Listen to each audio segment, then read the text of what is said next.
Bonsoir à tous, c'est une marque horlogère que l'on reçoit ce soir dans Entrepreneur qui a plusieurs particularités. Thierry, d'abord elle est lausannoise, mais elle ne veut surtout pas qu'on la présente comme étant Swiss Made. Oui, c'est une jeune marque qui casse les codes, notamment en matière de transparence, mais aussi qui assume pleinement le fait de fabriquer quelques éléments de ses montres en Asie. Cette marque, c'est Code 41, Margot Habert, Audrey Lebas. Des montres suisses dessinées par une entreprise lausannoise qui réfute le label Swiss Made. C'est ce que propose Code 41. La petite entreprise est née en 2016 d'un crowdfunding et se place aux antipodes de l'horlogerie classique qui vante un Swiss Made pas toujours si helvétique. Code 41 a pris le contre-pied d'assumer et de revendiquer la partie de sa production qui vient d'Asie et salue au passage le talent des artisans asiatiques. Code 41, c'est le pari un peu fou lancé par Claudio D'Amore au milieu d'une horlogerie de luxe d'ordinaire très codée. Notre invité, lui-même designer horloger, s'est entouré d'une équipe de passionnés pour créer des montres mécaniques de qualité, mais accessibles. Au-delà de sa volonté d'être transparent sur l'origine ou sur les coûts, Code 41 a voulu créer une communauté active dans la conception de ses montres. De 15 000 passionnés en 2016, ils sont aujourd'hui 220 000. En mars dernier, les 500 pièces de la première montre participative se sont vendues en moins de 3 jours pour un montant de 2 millions de francs. Un succès qui permet à notre invité de penser d'ores et déjà à sa prochaine montre. Elle s'adressera cette fois à un public féminin. Elle est avec nous, Claudio D'Amore. Bonsoir à vous. Bonsoir. Alors, Swiss Made, vous ne voulez pas qu'on le présente comme ça, mais techniquement, vos montres pourraient obtenir et avoir ce label. Vous pourriez le poser sur vos montres. Alors, certaines montres, en fait, justement, nous, on n'a pas de limite. C'est-à-dire que certains sont faits avec plus de 60% de composants suisses. C'est-à-dire que ça, c'est la loi Swiss Made qui l'impose. La norme Swissness. Voilà, notamment notre modèle X41 qui a plus de 90% de composants suisses, qui est assemblé en Suisse, etc. Donc là, on pourrait tout à fait y mettre un Swiss Made. Et on a d'autres modèles qui embarquent un mouvement japonais, sur lesquels on ne pourrait pas apposer de Swiss Made. Mais pour nous, l'origine suisse n'est pas en soi un critère de qualité suffisant pour qu'on puisse tout focaliser là-dessus. Claudio D'Amore, et on vous qualifie parfois d'enfant terrible, on lit ça dans la presse quand on parle de vous. Qu'est-ce que vous avez de si terrible que ça, finalement, dans votre approche ? En fait, je pense que rien que le fait d'expliquer les choses telles qu'elles sont, fait que ce n'est pas une habitude répandue, que ce soit en horlogerie, mais même ailleurs.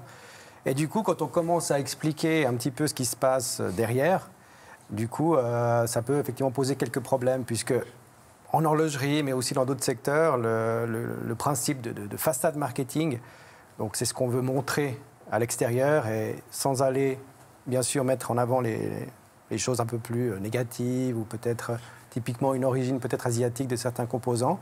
Alors, effectivement, quand on commence à en parler, à exposer ça, à expliquer finalement que c'est une réalité, mais que ce n'est pas forcément négatif dans la qualité du produit, alors oui, ça peut déranger, effectivement.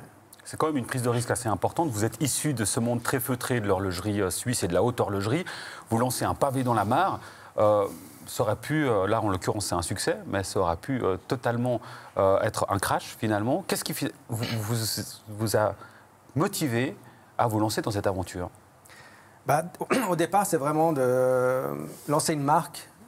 C'était aussi de se poser les questions, mais la lancer de quelle manière ? Est-ce qu'on fait simplement comme tout le monde ? Et puis déjà, il y a aussi le principe, en faisant comme tout le monde, comment se démarquer, comment être différent.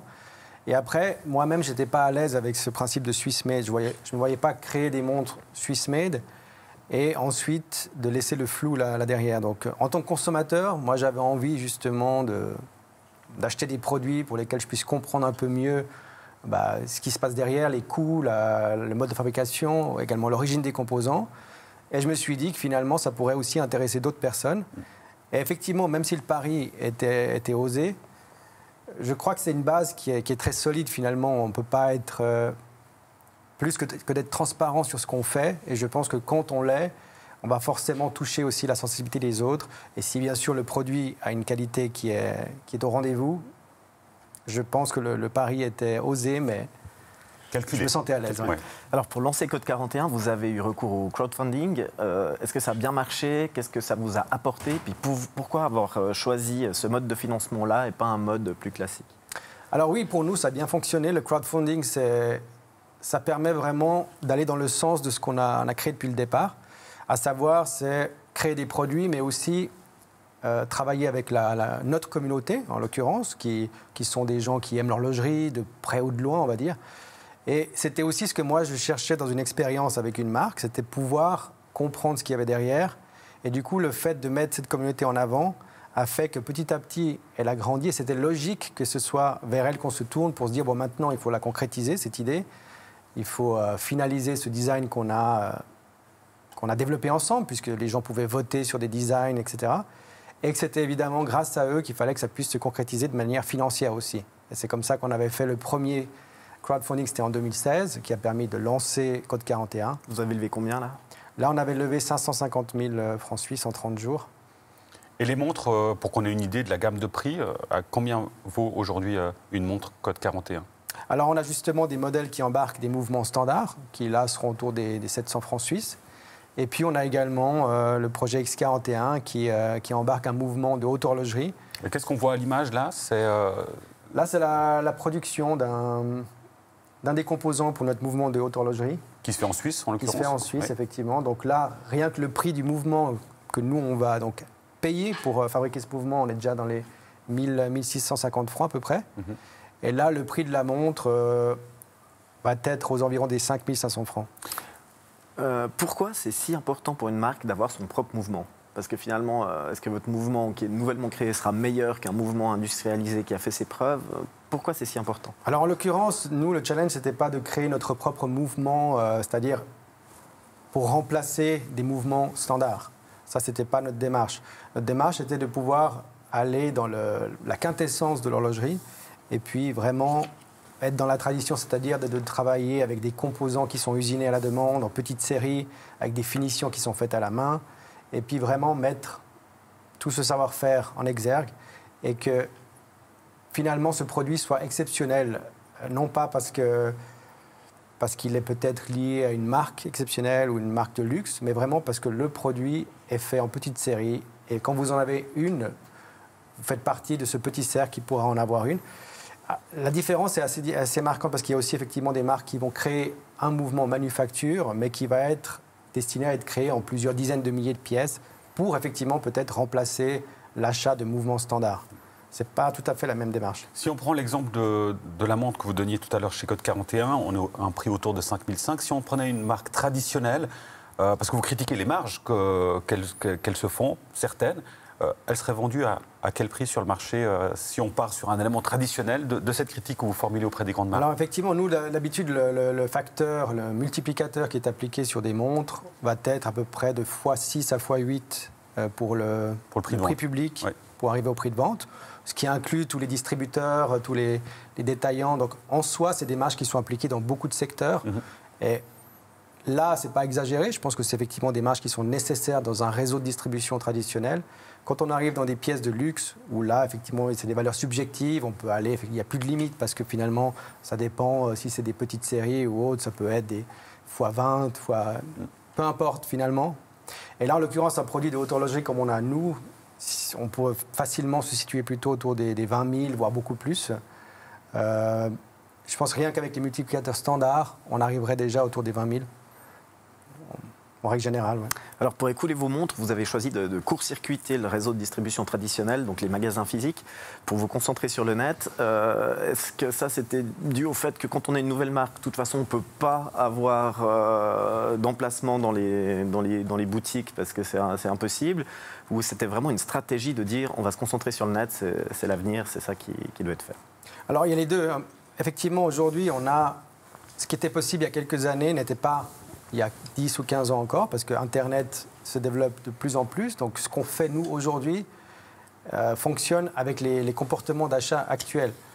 Donc là, c'est effectivement une logique de se dire, mais comment est-ce qu'on peut prendre la puissance d'Internet et de cette communauté pour peut-être en faire quelque chose, pour être plus proche de nos clients, de notre communauté. Et l'autre exemple que vous avez donné est aussi vrai, c'est-à-dire qu'aujourd'hui, les réseaux de distribution sont saturés. Il faut savoir qu'effectivement, les détaillants doivent acheter du stock. Donc, ça veut dire qu'ils reçoivent aussi pas mal de pression, peut-être de certaines marques qui vont leur demander d'acheter un certain stock. S'ils ne le font pas, peut-être qu'ils voient cette marque retirée. Donc, quand vous êtes une petite marque, vous arrivez avec vos nouvelles montres, vous arrivez dans un endroit où les détaillants n'ont peut-être plus de cash à mettre pour vos produits. C'est très compliqué de s'imposer comme ça. Mais néanmoins, pardonnez-moi Claudio, mais on pourrait se dire que pour un produit comme celui-ci, on a quand même envie de le voir sur son poignet, de voir à quoi il ressemble.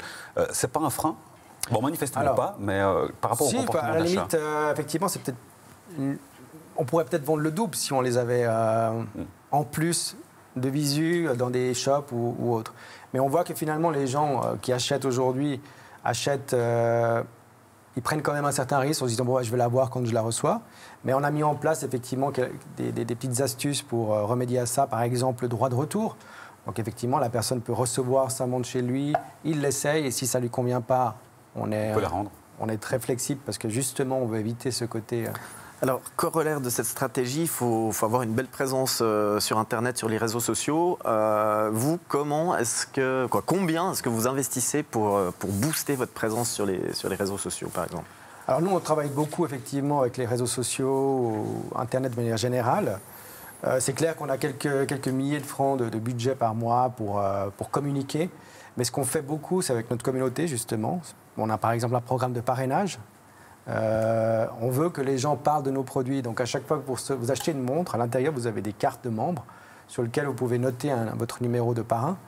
Et justement, on veut faciliter le côté elle est bien ta montre. Et puis du coup, on peut donner une carte pour dire écoute, voilà, si tu veux, tu peux avoir 10% de réduction là-dessus, etc. Donc on finance beaucoup là-dessus. Est-ce que le parrain, il gagne quelque chose? Le parrain aussi, c'est-à-dire que le but, c'est d'avoir à peu près 10% pour le parrain et 10% pour la personne qui reçoit la carte, et de favoriser le bouche à oreille de cette façon-là.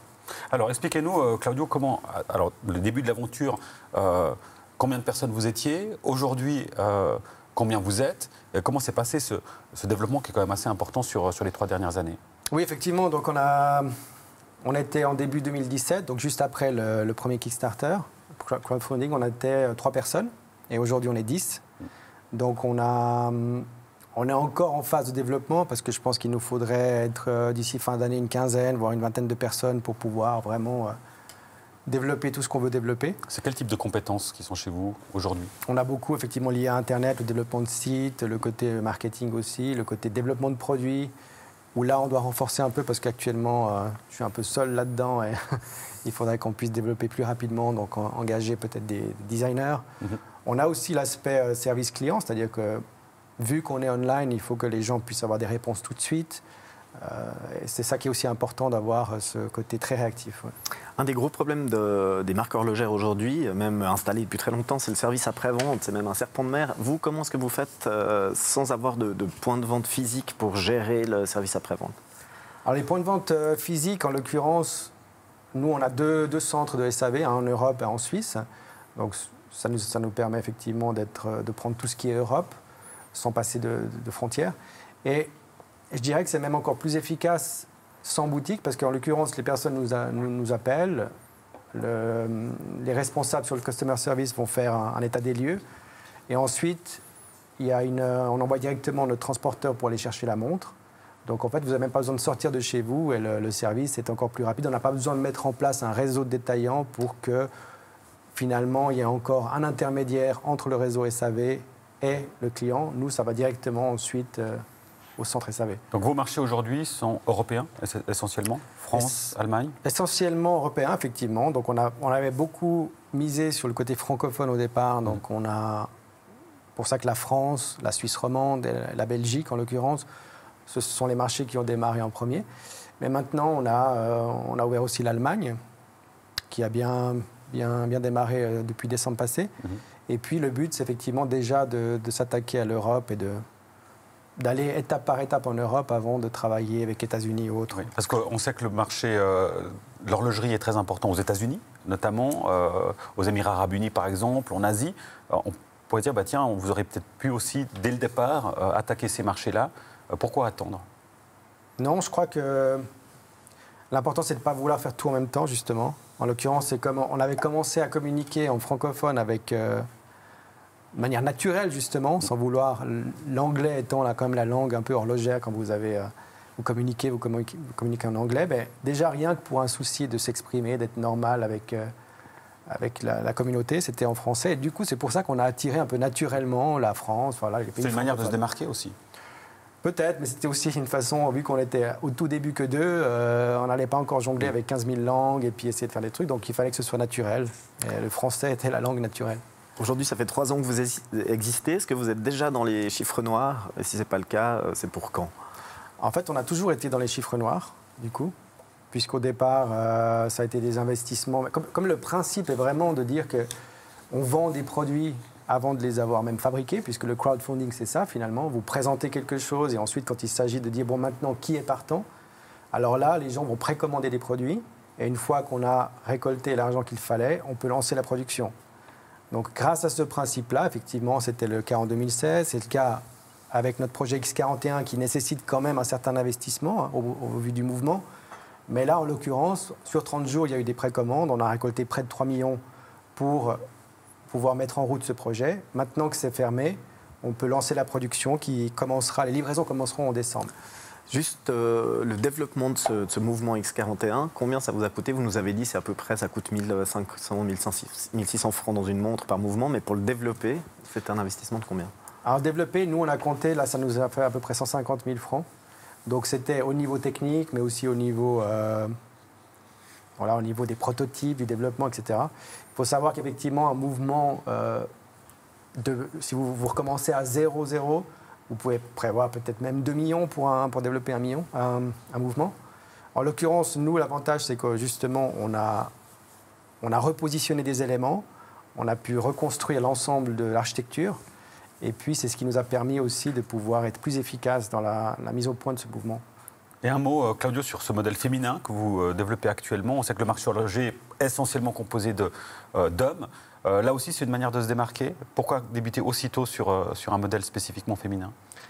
Vu qu'on est vraiment en contact avec notre communauté, ça fait déjà des mois et des mois que notre customer service nous revient en disant voilà, j'arrête pas de recevoir des messages, des appels de femmes ou même d'hommes qui disent ouais, c'est cool, mais j'aimerais pouvoir aussi avoir une montre à offrir ou autre. Et du coup, c'est une demande qui revient sans arrêt. Donc, on n'a pas d'études de marché. Et nous, là, on est en contact avec nos... C'est au feeling et au ressenti de... Si on a des demandes là-dessus puis qu'on voit que c'est répétitif, du coup, on se dit, bon, peut-être qu'il faut qu'on s'y attelle. Vous parlez d'études de marché. On sait qu'aujourd'hui, grâce au crowdfunding, il y a beaucoup de marques horlogères qui se lancent en Suisse. Est-ce que vous avez fait une étude de marché avant de vous lancer? Et puis, est-ce qu'il y avait un besoin des montres Code 41 ou pas? Alors non, on n'a pas fait d'études de marché, justement. Je dirais que ce qu'on fait, c'est presque au-delà de ça, puisque quand vous faites une étude de marché, c'est que vous essayez de deviner ce que pourra être le prochain succès, le prochain produit. Nous, en l'occurrence, vu qu'on développe avec la communauté, les réponses, on les a tout de suite. Si par hasard, il devait avoir des votes qui seraient négatifs ou pas suffisants, ou même quand on arrive au crowdfunding, du coup, les précommandes ne sont pas suffisantes, la réponse est là. C'est qu'il n'y a pas de demande pour ça, donc on ne développe même pas le produit. Et ça, c'est un grand avantage de ce qu'on est en train de mettre en place.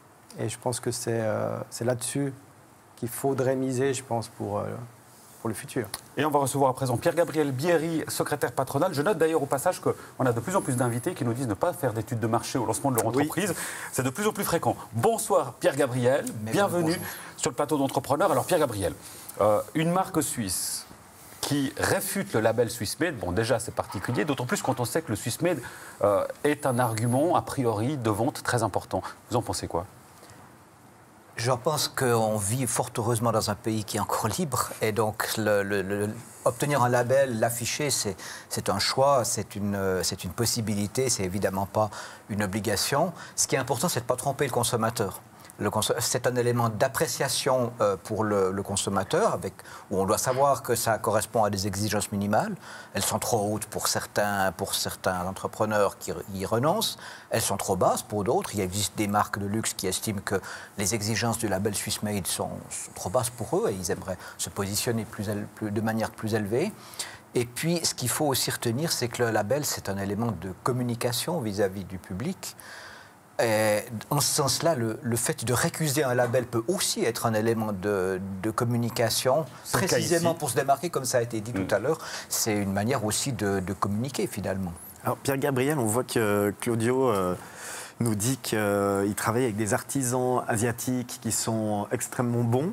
Est-ce que l'horlogerie suisse doit se faire du souci dans les 10, 15, 20 prochaines années en voyant le niveau d'exigence et de qualité qui sort maintenant des ateliers asiatiques?